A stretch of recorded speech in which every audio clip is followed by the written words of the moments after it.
Welcome to sNAPAshots, conversations with professional, practicing, and applied anthropologists.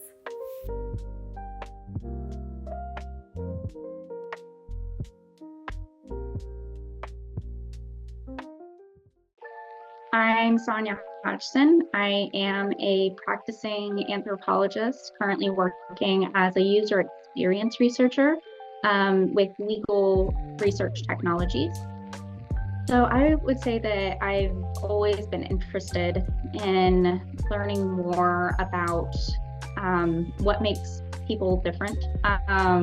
Partially, I think it's because I kind of grew up feeling a little bit different myself and wanted to learn more about why it is that I do the things that I do, and wanting to learn about how different people groups, different cultures, different societies interact and see the world. The more I learned through anthropology coursework in undergrad, the more I realized that through that education, I could expand my own perspective and better offer that perspective to the world, and continuing to grow. Again, even understanding my own practices and questioning those practices, questioning my biases, and continuing to grow as a person as much as a contributor to my society and the world around me. So I would say that through applying critical theory to everyday challenges, whether big or small, has really helped to contribute to my workplace, as well as to my job and my role. Particularly what this has looked like in my current role is through examining organizational culture and acknowledging the delicate balance of critiquing the policies or practices and power dynamics that undermine the goals and values of our organization, and trying to keep that North Star and continuing to track against that, as well as balancing that with understanding the impact on users and how this might change the outputs that we have as an organization and towards those who would eventually use our software. So with an anthropological perspective, I, of course, as a user experience researcher, a lot of what I'm looking at on a daily basis are understanding the pain points and needs of users who are coming to the software that my company makes. And that software is legal research tools. So a lot of what I do is I sit with very specialized professionals, such as lawyers or legal librarians or paralegals, and really find out what they do. So a lot of my job involves understanding not only their jobs and what their particular job flow looks like.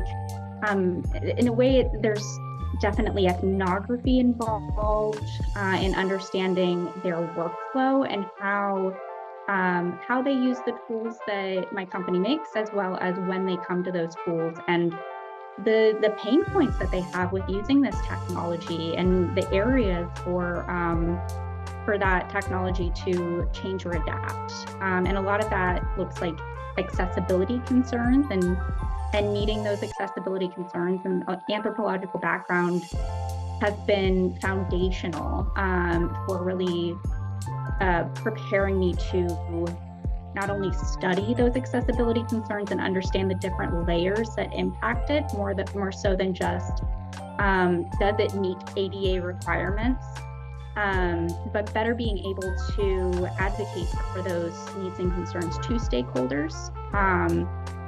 This also, in terms of stakeholder relationships and relations, it also goes hand in hand with meeting the user needs and addressing all of those factors that I just mentioned, while being attuned to what the stakeholders are looking for and what they need, which can oftentimes come with the restrictions of budget, or maybe their goals might have some conflict with what's come out of the research. And so being able to broker those relationships to better meet the different needs is something that I feel is maybe not unique to anthropologists, but it's something that we're trained to do, and we're trained to listen with not only keen interest, but also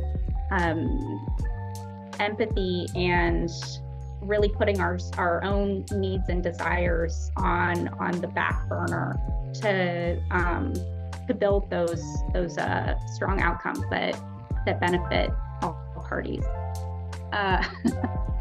It's not always going to be as cut and dry as it might seem in terms of application of methods, but also in terms of being able to advocate for end users or patients or whoever the community of interest is that you're working in, as especially as an applied anthropologist, and just realizing that in order to do the work of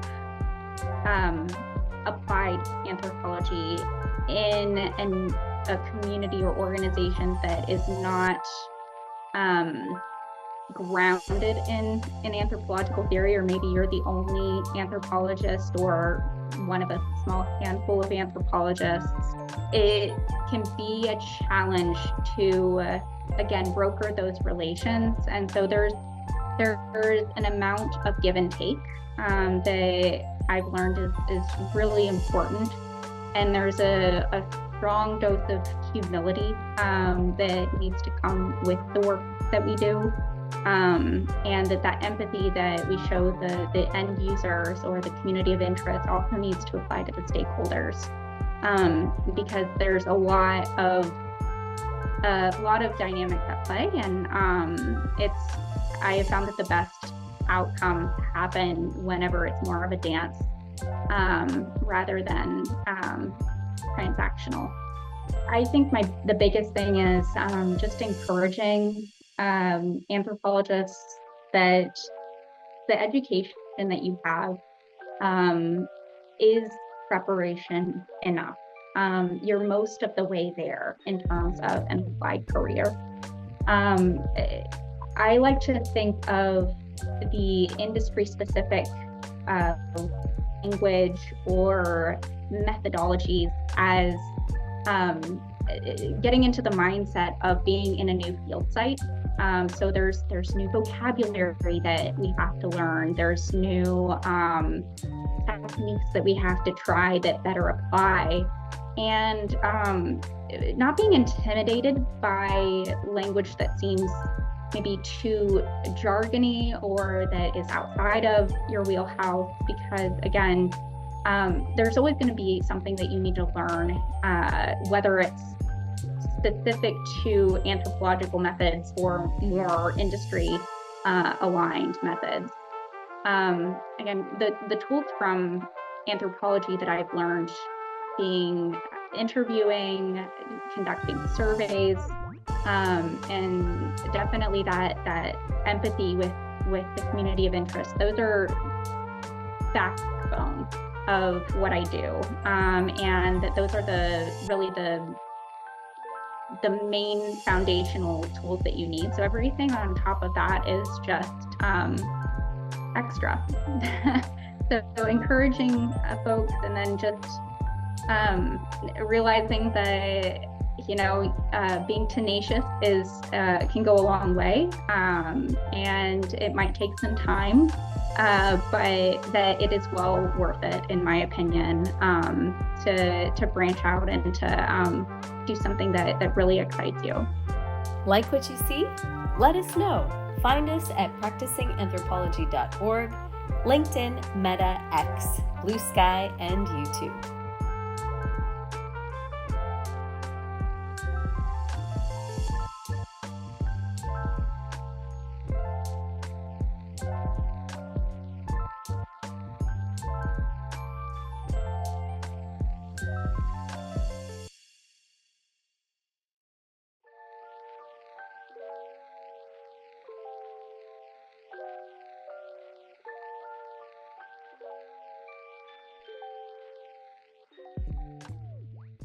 sNAPAshots.